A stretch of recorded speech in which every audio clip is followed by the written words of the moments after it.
Share में चलने पर एक बार फिर आपका स्वागत है। इस समय सारे सेक्टर कह सकते हैं कि हरे निशान में चल रहे हैं और बैंकिंग सेक्टर में भी एक कह सकते हैं कि अच्छा खासा उछाल आ रहा है। सभी बैंक नहीं कह सकते, लेकिन जो खास बड़े बड़े बैंक वगैरह इसमें 3-4% तक की तेज़ी आ रही है। लेकिन ये जरूर ध्यान रखना है कि बैंकिंग सेक्टर में अगर आप इन्वेस्टमेंट करते हैं तो इसमें दो तरह के बैंक है, एक तो निजी क्षेत्र बैंक है, दूसरे सरकारी क्षेत्र के बैंक है। तो निजी क्षेत्र के बैंक में जैसे HDFC है, ICICI बैंक वगैरह से बड़े बड़े बैंक है, उनमें अगर आप इन्वेस्टमेंट करते हैं तो निश्चित है कि आपको एक अच्छे फंडामेंटल वाले और एक मजबूत जो कंपनी है, बैंक है, उसमें आपका पैसा लगेगा और वहाँ भी आपको कह सकते हैं कि देर से मतलब अच्छा खासा रिटर्न मिल ही सकता है। इसी तरह अगर सरकारी क्षेत्र के जो बैंक है वहाँ पर भी आपको PNB है, SBI है, बैंक ऑफ बड़ौदा है, केनरा बैंक का तमाम जो सरकारी क्षेत्र बैंक है उसमें भी आपको अगर इन्वेस्टमेंट करते हैं तो आपको देर से और अच्छा खासा रिटर्न मिल सकता है। लेकिन इसमें क्या कि बैंकिंग क्षेत्र में कई तरह के और भी बैंक आते हैं, जैसे स्मॉल बैंक आते हैं और NBFC बैंक आते हैं।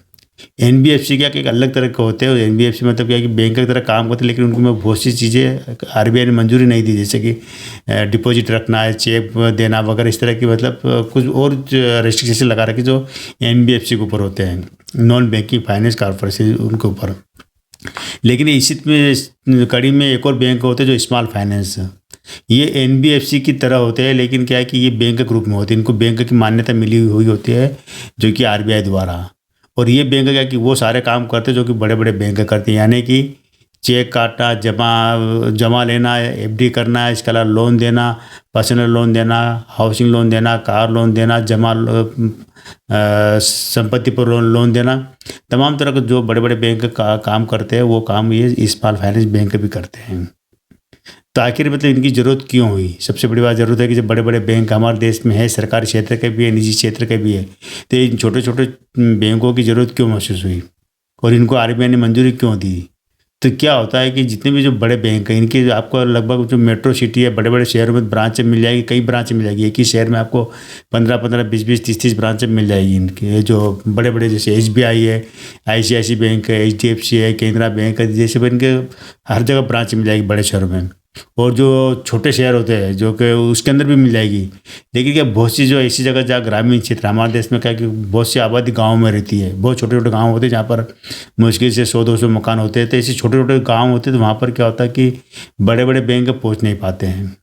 तो वहाँ पर क्या होता है, ज़्यादातर जो इस तरह बैंक का होते हैं, जो सहकारी बैंक भी होते हैं, जो कोऑपरेटिव बैंक कहा जाता है, वो बैंक का होते हैं, या स्मॉल फाइनेंस बैंक का होते हैं, या वो भी होते हैं आपके NBFC भी होते हैं वहाँ पर। हालांकि ये कोई अवैध काम नहीं करते, इनको बैंक की तरफ से RBI द्वारा मंजूरी मिली होती है, इनकी सिक्योरिटी जमा सब कुछ होती है, तो ये वहाँ पर काम करते जहाँ पर कि बड़ी बैंक की पहुँच नहीं होती। तो ये जो आज हम जिसकी बात कर, उत्कर्ष स्मॉल फाइनेंस बैंक, ये भी एक छोटा बैंक है। और ये बैंक क्या करता है कि जो ग्रामीण क्षेत्र जहाँ पर मतलब कह सकते हैं, मैंने अभी बताया ना आपको, बड़े बड़े बैंक नहीं पहुँच पाती या उनकी ब्रांचेस वहाँ पर सेवाएं देती है। काम सारे बैंक वाले करते हैं, लेकिन इनके क्या कि एक लिमिटेशन में ये लोग अपने जो लोन वगैरह देते हैं अपने जो कस्टमर को, तो हाउसिंग लोन देते हैं वगैरह, जितने तरह के तो बड़े बैंक करते हैं ना वो सारे लोन ये भी बांटते हैं। तो ये जो उत्कर्ष स्मॉल फाइनेंस बैंक है, इसकी देश के करीब 26 राज्यों में और केंद्र शासित प्रदेशों में इनकी ब्रांचेस है। ये जो बैंक बनी थी 2009 में वाराणसी से शुरू हुई है और पूरे देश में लगभग 26 स्टेट में इसका कारोबार फैला हुआ है। लेकिन कारोबार क्या है, ज़्यादातर आपको ग्रामीण क्षेत्रों में नज़र आएगा। यहाँ पर ग्रामीण लोग जो अर्ध शहरी क्षेत्र वहाँ पर नज़र आएगा।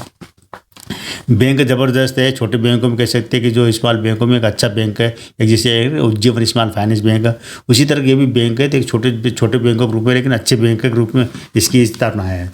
करीब 15 लाख से ज़्यादा इनके ग्राहक है और 400 से इनकी ज़्यादा इनकी ब्रांचेस है पूरे देश भर में। प्रवीण कुमार गुप्ता और इसके जो संस्थापक रहे गोविंद सिंह हैं, और प्रवीण कुमार गुप्ता और मुरलीधरन वगैरह, राजामानी वगैरह इसके जो चलाने वाले बैंकों को। तो यहाँ पर देखा जाए तो हम इसका कुछ डेटा देखते हैं। डेटा क्या है कि तो करंट प्राइस की जो चल रही है 24 रुपये 40 पैसे के आसपास चल रही है। एक साल का हाई देखेंगे तो वो रहा है 61 रुपये 70 पैसे का हाई रहा है, लो रहा 21 रुपये 25 पैसे का। और टाइम का हाई और लो देखेंगे तो वो रहा 68 रुपये 30 पैसे का रहा है और 21 रुपये 25 पैसे का लो रहा है इसका। ये जो शेयर मार्केट में लिस्ट हुई थी 2023 में शेयर मार्केट में लिस्ट हुई थी, और तब इसका जो शेयर की प्राइस देखी थी 25 से लेकर 23 रुपये तक, और ये इसको करीब 2.5 गुना रिस्पॉन्स मिला था ये कंपनी इसको जो शेयर मार्केट में लिस्ट होने के समय। फेस वैल्यू इसकी अभी तक 10 रुपये है, शेयर स्प्लिट नहीं हुआ है। सेक्टर पी इसका है 19.26 का सेक्टर पी है। मार्केट कैप 2,682 करोड़ का मार्केट कैप है इसका, अच्छा खासा मार्केट कैप है। डिविडेंड कंपनी ने दिया है, 50 पैसे का डिविडेंड दिया हुआ है। और इसके जो अगर ईपीएस देखा जाए तो 4.479 का इसका ईपीएस है। आरओ इसका 20 का है, आरओसीई इसका है 9.64 का आरओसीई है।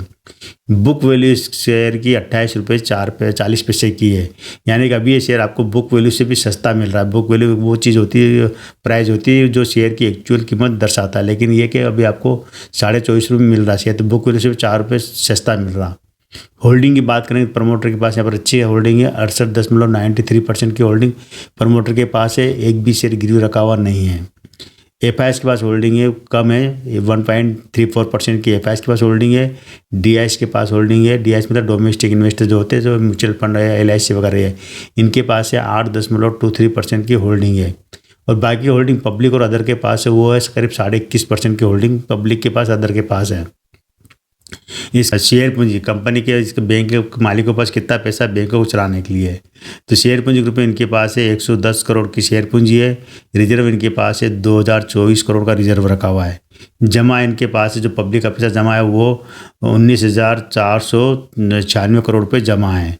कर्ज देना है 1,998 करोड़ का इनको कर्ज भी देना है, और अन्य देनदारियाँ है 1,687 करोड़ की। टोटल बैठता है 26,306 करोड़ रुपये की देनदारियाँ है। इसके अंदर क्या कि पब्लिक का पैसा भी जो बैंक में जमा वो भी है, और मालिक का पैसा लगा वो भी है, तो करीब ये बैठता है 26,306 करोड़ का। 4,033 करोड़ का इन्होंने निवेश किया हुआ है, और इनके पास अन्य परिसंपत्ति 21,950 करोड़ की अन्य संपत्तियाँ इनके पास है। अचल संपत्ति इनके पास 323 करोड़ की है। अब हम रेवेन्यू देखते थे, रेवेन्यू में क्या है कि मार्च में इनको आया था, मार्च 2024 में 896 करोड़ का इनको रेवेन्यू आया था। 160 करोड़ रुपये का इनको नेट प्रॉफिट हुआ था। जून में 966 करोड़ का रेवेन्यू आया, 137 करोड़ का नेट प्रॉफिट हुआ। सितंबर में 987 करोड़ का रेवेन्यू आया, 51 करोड़ रुपये का नेट प्रॉफिट हुआ। लेकिन दिसंबर 2024 में 932 करोड़ का रेवेन्यू तो आया, लेकिन 168 करोड़ रुपये इनको घाटा हुआ। अभी घाटा किस रूप में हुआ पता नहीं, लेकिन घाटा इनको ज़बरदस्त 168 करोड़ का हुआ है दिसंबर क्वार्टर में। अब सालाना हम देखते हैं कि 2021, 22, 23 और 24, तो 2021 में इनको 1,581 करोड़ रुपये आए थे, 112 करोड़ रुपये का प्रॉफिट हुआ है। 2022 में 1,849 करोड़ का रेवेन्यू आया, 61 करोड़ रुपये का नेट प्रॉफिट हुआ है। 2023 में 2,505 करोड़ रुपये का रेवेन्यू आया था, 404 करोड़ रुपये इनको नेट प्रॉफिट हुआ है। और 2024 में 3,178 करोड़ का रेवेन्यू आया, और 498 करोड़ का नेट प्रॉफिट हुआ। आप देखिए कि इनका 21 से लेकर 24 तक लगभग दुगना हो चुका है इनका रेवेन्यू। और प्रॉफिट की बात करें तो प्रॉफिट करीब करीब 3 गुना से ज़्यादा प्रॉफिट हो गया इनका। प्रॉफिट कंपनी अच्छा खासा प्रॉफिट कमा रही है, लेकिन सबसे बड़ी बात है कि इतना प्रॉफिट कमाने के बाद भी डिविडेंड, बहुत छोटा डिविडेंड, मात्र 50 पैसे का डिविडेंड इन्होंने दिया हुआ है कंपनी को। तो दोस्तों इस बैंक के ऊपर भी क्या किया, कर्ज का आप जब तलाश होंगे उसके अंदर, तो कर्ज की सीमा आपको 6-7 गुना के आसपास ही मिलेगी।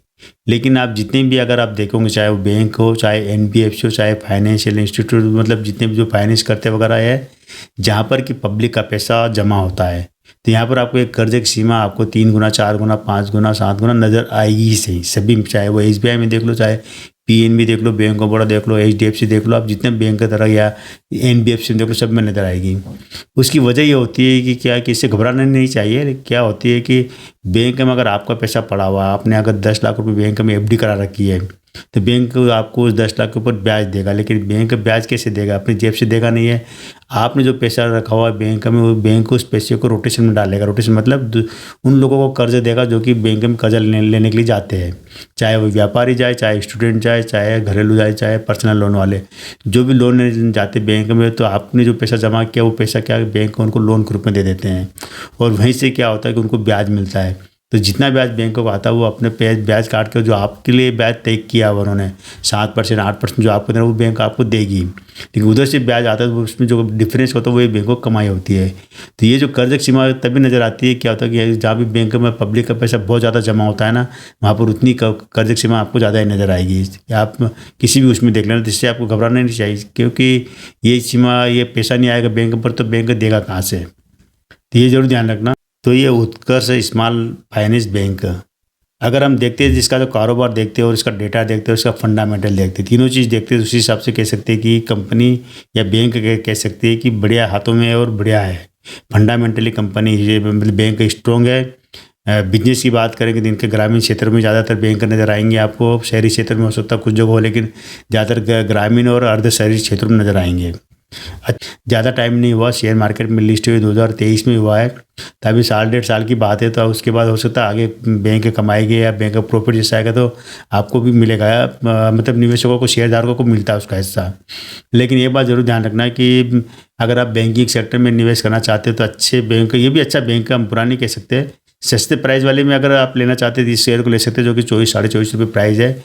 और अगर आपकी कैपेसिटी महंगे अगर शेयर लेने की है तो जिसमें HDFC है, ICICI बैंक है, महिंद्रा बैंक वगैरह, इससे जहाँ पर शेयर आपको काफ़ी महंगे मिलेंगे तो वो भी आप ले सकते हैं। लेकिन बैंकिंग सेक्टर क्या कह सकते हैं कि एक हमेशा चलने वाला नहीं होता है। ज़्यादातर समय क्या है कि साल में 6 महीने चलेगा, 6 महीने सुस्त पड़ा रहता है, ये जरूर ध्यान रखना। ओवरऑल अगर हम इसको उत्कर्ष स्मॉल फाइनेंस बैंक को नंबर देने की बात करते हैं तो 10 में से 7-8 नंबर दे सकते हैं, आराम से दे सकते हैं। तो दोस्तों आज केवल इतना ही, कल फिर मिलेंगे अपने नए वीडियो के साथ, नई जानकारी के साथ। तब तक चैनल पर बने रहिए, शेयर कीजिए, सब्सक्राइब कीजिए।